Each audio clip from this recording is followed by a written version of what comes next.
Science. తద్దినం ఎందుకు? మహాభారతంలో ఒక కథ ఉంది. కకుద్మి అనే ఒక రాజు ఉండేవాడు. అతనికి రేవతి అనే అందమైన కూతురు ఉండేది. అయితే ఆ అమ్మాయి అందానికి తగిన వరుణ్ణి వెతకడం ఆ రాజుకి పెద్ద తలనొప్పి అయ్యింది.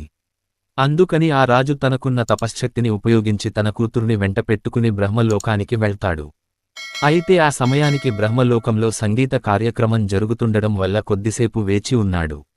ఆ సంగీత కార్యక్రమం ముగిసిన తర్వాత బ్రహ్మ దగ్గరికి వెళ్లి తన కూతురికి తగిన వరుణ్ణి తన రాజ్యంలో గాని పక్క రాజ్యంలో గాని ఉంటే చెప్పమని ప్రార్థిస్తాడు. అప్పుడు బ్రహ్మ ఆ రాజుతో నువ్వు నీ కూతుర్ని తీసుకురావడం చాలా మంచిది అయింది అన్నాడు.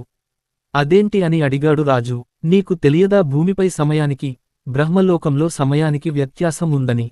నువ్వు ఇక్కడ ఉన్న ఈ కాస్త సమయంలో భూమిపై 27 చతుర్యుగాలు గడిచిపోయాయి. ఇప్పుడు అక్కడ నీవారు గాని, నీ రాజ్యం గాని లేదు అన్నాడు.